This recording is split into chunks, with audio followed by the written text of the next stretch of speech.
మీ వైపు తెలంగాణ సమాజం అంతా కూడా చూస్తూ ఉంది. ఇప్పటికే తెలంగాణ సమాజం ఒక సంకేతాన్ని ఇచ్చింది, ఒక దిక్సూచిగా నిలిచింది. పార్లమెంట్ ఎన్నికలలో టీఆర్ఎస్ పార్టీని 9.5 సంవత్సరాలు చూసినాం.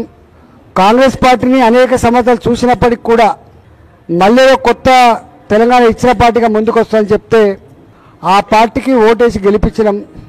కానీ కేసీఆర్ నిజస్వరూపం తెలడానికి 9 సంవత్సరాలు పడితే రేవంత్ రెడ్డి నిజస్వరూపం తెలడానికి 9 నెలలే పట్టిందని చెప్పి ఈ రెండు పార్టీలు మాకొద్దు, నరేంద్ర మోడీ గారు దేశ ప్రధానమంత్రిగా ఉండాలి అనేటువంటి నిర్ణయం తీసుకొని పార్లమెంట్ ఎన్నికల్లో భారతీయ జనతా పార్టీకి 35% ఓట్లేసి గెలిపించి 8 పార్లమెంట్ స్థానాలు ఇచ్చినటువంటి చరిత్ర మన కళ్ళ ముందు ఉంది. కాబట్టి ఆ తదుపరి వచ్చినటువంటి 2 టీచర్ ఎమ్మెల్సీ, 1 పట్టభద్రుల ఎమ్మెల్సీకి ఎన్నికలు జరుగుతున్న సందర్భంలో ప్రజల నిర్ణయాన్ని, ప్రజల యొక్క ఆలోచనని బలపరిచే విధంగా మీ తీర్పు ఉంటుందని చెప్పి మేము భావిస్తూ ఉన్నాం.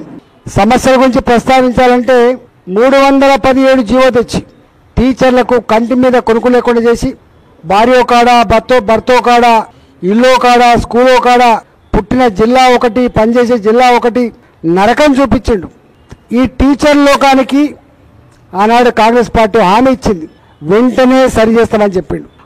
తెచ్చిన పార్టీ నిలబడితే ఎన్నికల్లో ఇవాళ దీన్ని రద్దు చేస్తాం, సరి చేస్తామన్న కాంగ్రెస్ పార్టీ కూడా టీచర్ల దగ్గరికి పోయే ముఖం లేక చెల్లక డైరెక్ట్గా వాళ్ళ అభ్యర్థులు పెట్టలేదు. కాబట్టి ఇవాళ టీచర్లు కానీ లెక్చరర్లు కానీ మీ సమస్యలు ఏవైతున్నాయో 317 జీవో కావచ్చు, సిపిఎస్సి పెన్షన్ విధానం కావచ్చు, రిటైర్ అవుతున్న ఉద్యోగులకి బెనిఫిట్స్ కావచ్చు, 3 డిఏల జాగాలో 5 డిఏల పెండింగ్ కావచ్చు, మీకు ఇస్తాన్న హెల్త్ కార్డులు కావచ్చు, 7 కూడా 10,000 స్కూళ్ళల్లో హెచ్ఎం పోస్టులు ఇస్తానన్న హామీ కావచ్చు, ఏ ఒక్కడు కూడా ఇవ్వకుండా ఇవాళ టీచర్ని మరోసారి మోసం చేసినటువంటి కాంగ్రెస్ పార్టీకి ఇవాళ డైరెక్ట్గా వాళ్ళ పార్టీ సపోర్ట్ చేయకపోయినప్పటికి కూడా ఎవరిని గెలిపించినా కూడా మేము కాంగ్రెస్కే పోతామని చెప్పి వాళ్ళు మాట్లాడుతూ ఉన్నారు. కాబట్టి టీచర్ల సమస్యల మీద కొట్లాడగలగాలంటే ఇప్పటిదాకా కొట్లాడుతున్న పార్టీ భారతీయ జనతా పార్టీ మాత్రమే. కాబట్టి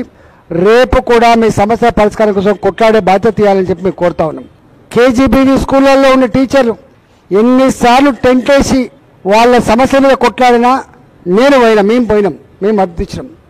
మోడల్ స్కూళ్ళల్లో టీచర్ల సమస్యల మీద మేము పోయినాం, 317 జీవో మీద మేము పోయినాం. అంటే ఇవన్నిటి మీద ఇప్పటిదాకా మీకు అండగా ఉన్న పార్టీ బీజేపీ. కాబట్టి మళ్ళీ రేపు కూడా వాళ్ళని గెలిపిస్తే బానిస లెక్క ఉండే ఆస్కారం ఉంటుంది.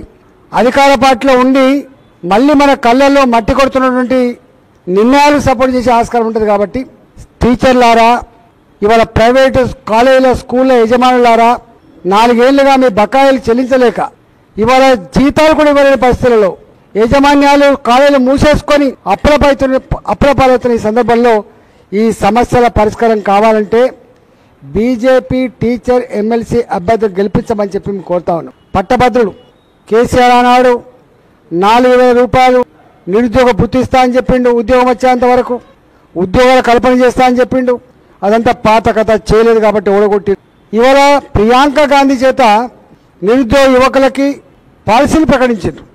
మేము అధికారంకి వస్తే 4,000 రూపాయల భృతి ఇస్తా అని చెప్పిండు, 2 లక్షల రూపాయల ఉద్యోగాలు, కొత్త ఉద్యోగాలు నింపుతా అని చెప్పిండు, 10 లక్షల రూపాయల వరకు ఇంట్రెస్ట్ ఫ్రీ రుణాలు ఇస్తామని చెప్పిండు. ఇవాళ హైదరాబాద్ నగరంలో చుట్టుపక్కల ప్రైవేటు కంపెనీలలో, ఐటీ కంపెనీలలో తెలంగాణ యువతకి 70% లోకల్ రిజర్వేషన్ ఇస్తా అని చెప్పిండ్రు. ఏ ఒక్కటైనా భృతి ఇచ్చిందా? 4,000 రూపాయలు, 2 లక్షల కొత్త ఉద్యోగాలు నింపిందా? పాత ప్రభుత్వం ఇచ్చిన నోటిఫికేషన్లకే ఇలా నింపుకునే తప్ప కొత్త నోటిఫికేషన్ లేవు, కొత్త ఉద్యోగాలు రాలే.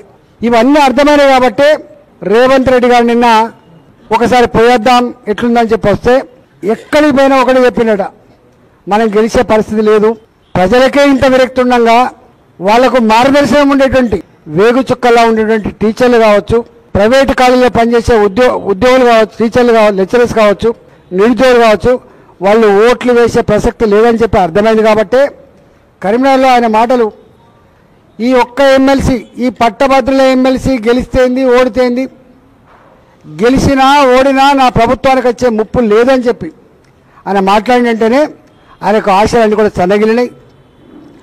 అందువల్ల నేను ఒకటే పట్టభద్రులకు విజ్ఞప్తి చేస్తున్నా, భారతీయ జనతా పార్టీ నరేంద్ర మోడీ గారి నాయకత్వంలో కేంద్రంలో అధికారాన్ని నడుపుతున్న పార్టీగా ప్రపంచవ్యాప్తంగా ఉన్నటువంటి నిరుద్యోగ సమస్య అర్థం చేసుకున్న భారత ప్రధానమంత్రి గారు 140 కోట్ల మంది నిరుద్యోగ యువత ఇవాళ పనిలో కనుక ఇన్వాల్వ్ చేయకపోతే వాళ్ళ యుక్తి, వాళ్ళ శక్తిని, వాళ్ళ టాలెంట్ని కనుక దేశానికి జోడించకపోతే నిజమైన భారత దేశ నిర్మాణం చేయలేమని చెప్పి 11వ ఆర్థిక వ్యవస్థ నుంచి 5వ ఆర్థిక వ్యవస్థ ఎదిగినప్పటికీ 3వ ఆర్థిక వ్యవస్థకు ఎదగాలంటే ప్రపంచంలో యువతకి ఉపాధి కల్పించాలని దాంతో 4 లక్షల కోట్ల రూపాయలు కేంద్ర బడ్జెట్లో 2024-25లో అనేక రకాల స్కీములు కేటాయించారు.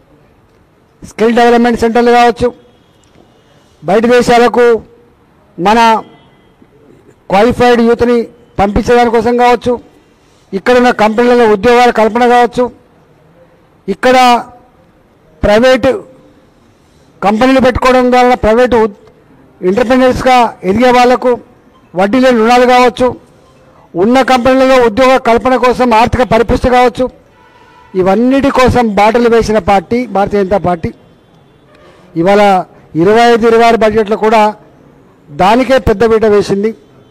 ఇవాళ నేను ఒక్కటే విజ్ఞప్తి చేస్తున్నా, అధికారంలో ఉంటే భారతీయ జనతా పార్టీ మోడీ గారి నాయకత్వంలో ఎట్లా సపోర్ట్ చేస్తుందో, ఎట్లా అన్వేషిస్తూ ఉందో, ఎట్లా మన గురించి తప్పులు పడుతుందో చూస్తున్నాం. కాబట్టి రేపు ఇక్కడ కూడా రేపు ఈ ఎన్నికల తర్వాత మళ్ళీ ఎప్పుడు ఎన్నికలు వచ్చినా ప్రజలందరూ కూడా భారతీయ జనతా పార్టీ గెలిపించాలని చూస్తూ ఉన్నారు.